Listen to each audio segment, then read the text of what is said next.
The bandit meant to plunder her carriage, yet upon lifting the canvas, he hesitated and retreated. Arizona Territory, early summer, 1877. Past noon, the blazing sun baked the crimson clay of the highland desert, transforming the atmosphere into shimmering waves.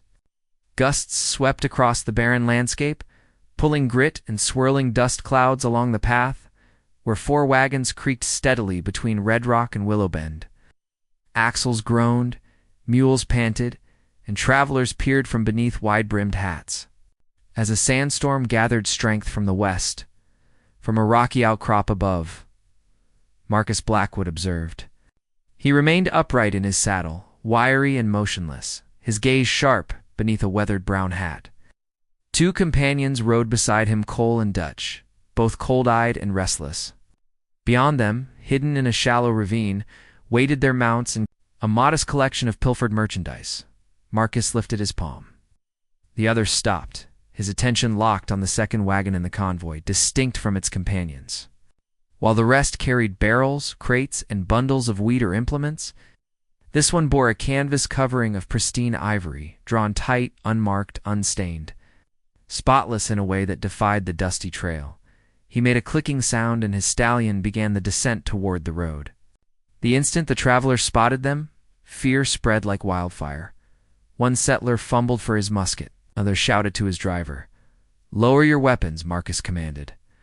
"Nobody suffers if nobody does anything foolish." He spoke without raising. His voice authority came naturally to him. Cole and Dutch fanned out, positioning themselves at the wagon train's front and rear, revolvers ready. Marcus rode straight to the ivory-covered wagon, dismounted with purpose, and climbed aboard without pause. He seized the fabric's edge and pulled it back, then stopped cold. Within, the interior was shadowed, the air heavy with warmth and dust. A woman sat with legs folded at the wagon's center. Her complexion resembled burnished bronze. Her hair was woven into tight plaits, streaked with wind-dried locks. She held a bundled newborn against her breast, his eyes sealed, mouth slightly open in slumber. Around her throat hung a carved wooden charm shaped like a mountain cat. Years had softened its corners, but Marcus recognized it immediately. He hadn't encountered such a piece in ages, not since the mescalero had pulled his nearly lifeless form from a dried creek bed and suspended a similar talisman above his feverish frame. His hold on the canvas slackened. The woman met his stare. "Directly, if you've come to rob," she said, her voice steady. "At least meet my gaze." Her tone held no tremor. And her hands remained still. She made no pleas. She simply watched, patient. Marcus felt something shift within his chest. "Your mescalero?" he asked, the words emerging rough and low. The infant stirred, releasing a soft sound, and the woman swayed once, never breaking eye contact with Marcus. His hand drifted to the pistol at his waist, but didn't draw it. She reached for no weapon. She didn't cry out. There was no terror, only understanding. In that moment, Marcus saw not a target, not a danger, not even a recollection. He glimpsed himself from an era when he'd been worthy of salvation. A sudden gust tore through the wagon's opening. The fabric billowed, and the pendant at her throat broke free, its cord slipping away. The wooden cat struck the floor. Marcus moved. Without thinking, stepped forward, knelt, and lifted it with both hands, as though it were crafted from crystal. He examined it once in his fingers, then carefully reached out and replaced it against her chest, near the child's face. No one outside stirred. No one inside dared draw breath. He looked down at her once more, then stepped back, leaped from the wagon, and drew the canvas into place without speaking. Cole approached. "What did you find?" Marcus avoided his gaze. He mounted his horse, turned toward the ridge, and said flatly, "Empty wagon." Then he rode away. The sun blazed mercilessly as Marcus Blackwood departed from the wagon train. Dust spiraling behind his mount's hooves, the others trailed at a distance, grumbling, bewildered by his sudden change of direction. But Marcus heard nothing. His mind had traveled back years to another stretch of wasteland, It's a different trail, and a version of himself not yet hardened to stone. He had been 21 then.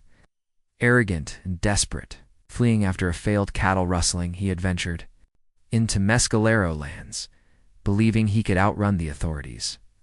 He'd traveled barely 3 miles into their territory before taking a bullet in his leg and another across his chest. He collapsed beside a dry wash, mouth filled with grit, blood seeping into the earth, when consciousness returned. It came with the heat of flamelight and the sharp pull of sinew binding his wound. Round him stood a circle of men with unreadable expressions, dark braids, and faces carved by sun and years. They could have killed him. Instead, they bore him to a hidden settlement nestled between canyon walls. For weeks, they said little to him, barely acknowledged his existence beyond providing food, tending his injuries, and ensuring he couldn't escape.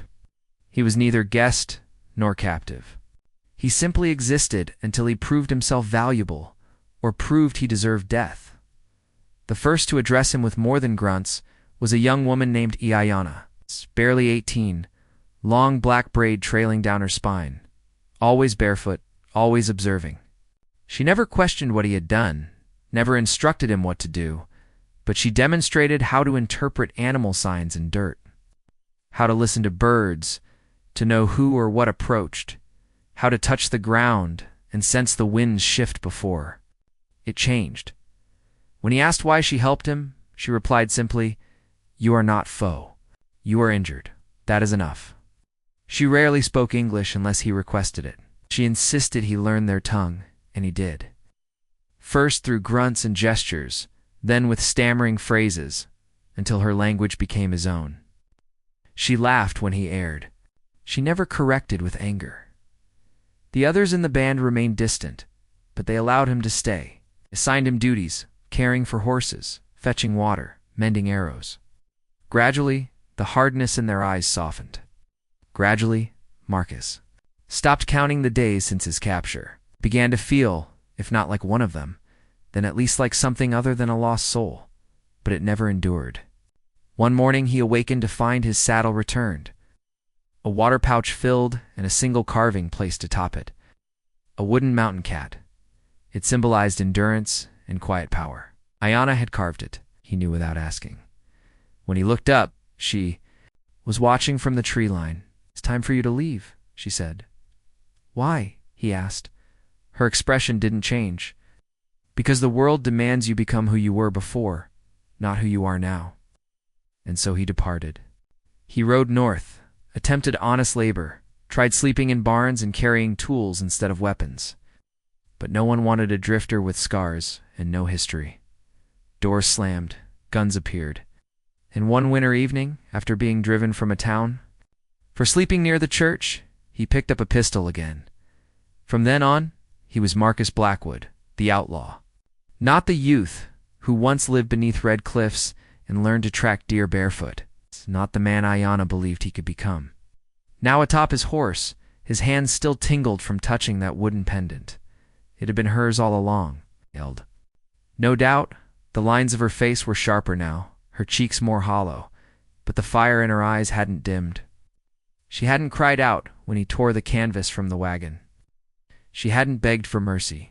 She had simply looked at him, not with fear, not even judgment, but recognition. As he reached the ridge's edge, Marcus turned once in his saddle and looked back. The wagon with the ivory cloth stood motionless among the others. Sunlight caught the canvas edges, making it shine. And there, in the flap's shadow, she stood holding her child, watching him depart. She didn't move. She didn't wave, but somehow Marcus knew she expected his return. Night descended gently over the desert, wrapping the earth in cool embrace.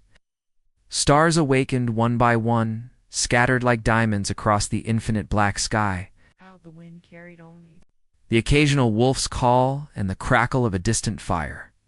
Marcus Blackwood crouched low in the sagebrush, 30 yards from the ivory-covered wagon. His horse, secured far behind, remained quiet and still. Marcus's breathing came slow, controlled. His fingers rested near his revolver's grip, not for defense, only habit. He had trailed them for hours after they left the main road. The woman hadn't led the group far. She'd made camp at a butte's base near a narrow stream. No other riders. No guards, no hired protection, just her and the child. A small cooking fire burned low beneath a clay vessel, releasing the faint aroma of cornmeal and dried herbs. Marcus could see her stirring something in a pot with slow, patient movements. The baby lay swaddled nearby inside a basket lined with thick cloth and woven feathers. His small fists moved with each gentle sound he made. Marcus watched for a long, while the fire's glow made her face appear younger than he remembered. Though her shoulders still bore the weight of someone who'd traveled many roads, he shifted once, and a branch snapped beneath his boot. She didn't look up. "I know you're there," she said quietly without turning. "I knew the wind felt different tonight." Wagon Marcus Stepped into the light. His shadow stretched long behind him, and for a moment he felt like that same youth who once knelt beside a fire, hungry and broken. "They'll return," he said. "For the wagon. They believe you're concealing something." She ladled a portion of the porridge into a small wooden bowl, then set it aside to cool. "Are you one of them now?" she asked, her voice calm like she already knew the answer. Marcus's mouth tightened. He looked away from her face. "I don't know what I am." Silence hung between them, soft as smoke. The baby released a tiny sound, and she moved to check his blanket, her fingers sure and gentle. Marcus glanced toward the distant hills, then back at her fire's flicker. Without a word, he turned and walked into the darkness. Minutes later, she heard something. Not footsteps, sound closer to effort. She stood and stepped outside the fire's glow. There, beside her tent opening, lay a neat bundle of mesquite and cedar bound, with a leather strip dry kindling, enough for 2 nights. No message, no sound of retreating boots, just the gift. She didn't smile. Her hands lingered on the bundle for a long time, she knew. She had known from the moment he pulled that cloth back. Even in the weathered lines on his face and the dust caked in his beard, she recognized the same eyes, same brokenness that once huddled beside her father's fire, bleeding and afraid. But then he had still carried hope in the way he breathed. That night, as the baby slept against her side and the wind shifted east, Ayanna did not whisper his name. She did not stir the embers to burn higher. She waited the following evening. He returned. She didn't see him, but she saw the signs. The ashes from her morning fire had been swept away, buried beneath fresh sand. The wagon's wheel tracks had been smoothed. The trail leading from the road to her camp had been disturbed, covered with dried brush and scattered stones. Someone had taken the effort to hide her presence, someone who once knew how to erase. Footprints. She walked the perimeter at sunrise with quiet, steady steps. She saw where his boots had pressed into soft earth near the stream, saw how they paused, just a breath away from her wagon, then turned back. He hadn't done it for honor. Not for her, not entirely, but for something else. Something that stirred in him like coals long buried under snow. He wasn't saving her. He was trying to save what remained of himself that night. She built her fire a little higher and left a small bowl beside the flames with half her supper in it. She never looked to see if it was taken. She didn't need to. The firelight in the outlaw camp crackled and popped like a warning. Dust swirled in restless gusts between the shelters and wagons, and the smell of scorched beans and old blood hung thick in the air. The men were drunk, most of them laughing too loudly, playing cards with knives stabbed into the table like prizes. Marcus Blackwood sat apart, whittling a piece of pine into something formless. His eyes, though, kept drifting east, toward the horizon where the moon was beginning to rise. Garrett Hayes noticed. He always noticed. Garrett was a tall man, broad in the shoulders, gray in the beard, with a kind of presence that made men compliant. Without ever drawing his pistol? Years ago, he had cut Marcus from a noose meant to hang him, freed him in a dusty ghost town, spat blood on the lawman's boots, and offered Marcus a place at his side. "You're quiet," Garrett said now, sliding onto the log beside him. "That's unusual." Marcus didn't look up, just tired. Tired men don't polish their boots before they sit by the fire. You walk back into camp without a grain of dust. That says, Careful, not tired. Marcus kept carving. His hand slowed. The blade caught slightly in the wood grain. Garrett's voice dropped lower. You froze, Marcus. First time I've seen your hand shake. Marcus's jaw tensed. There was nothing inside, just a woman and her child. Don't lie, Garrett said sharply. I've seen what you do when there's nothing. You don't hesitate. You burn wagons for less. You turned around because you saw something you didn't expect. Now I want to know what it was. Marcus tossed the carved scrap into the fire. It hissed once before vanishing. You're not a priest, Garrett said again. You're my gun. I pulled you.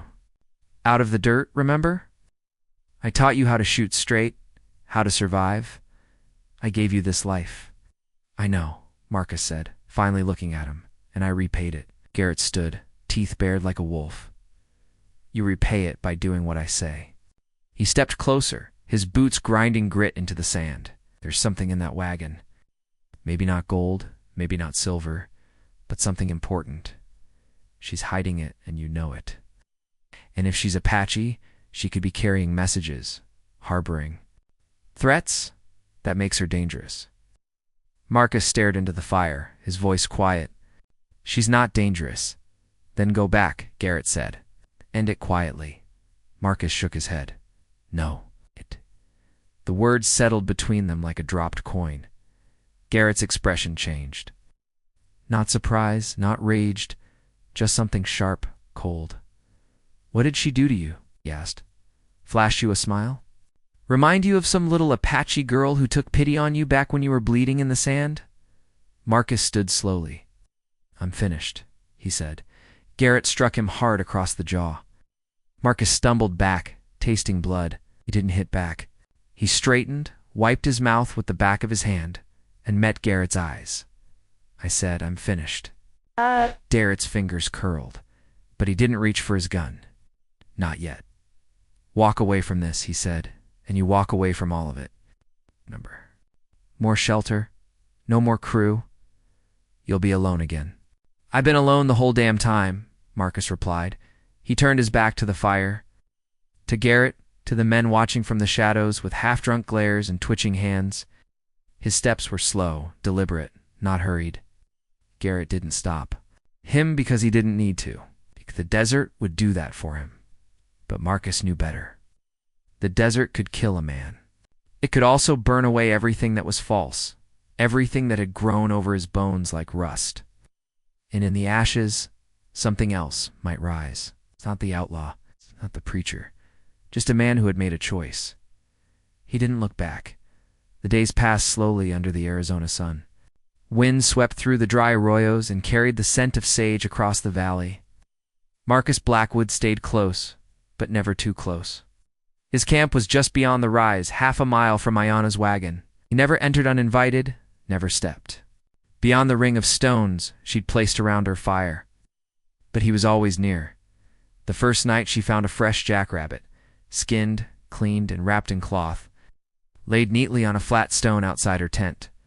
The next day, the broken wagon wheel she'd been struggling to repair was propped up, fixed with careful knots, and a new spoke carved from local mesquite by the end of the week.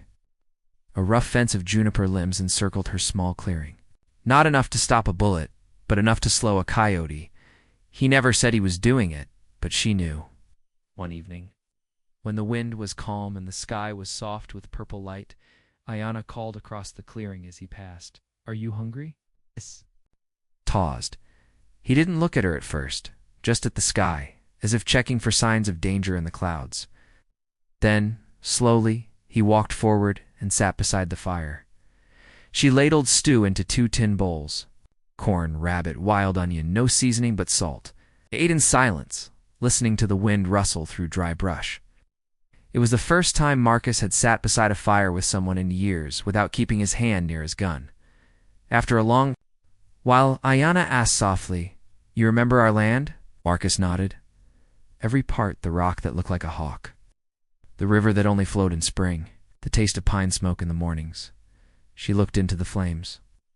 You stayed longer then. Most. I never meant to leave, Marcus said. But the world out there, it doesn't let you return clean. Ayanna stirred the fire with a stick. It never asks you to.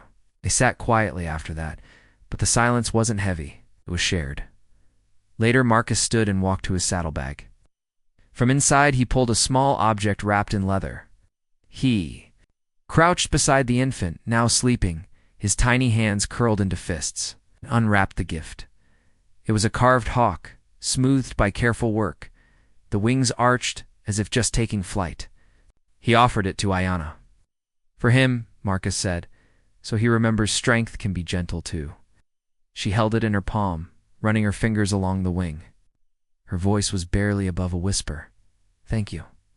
Marcus gave a soft nod and stood.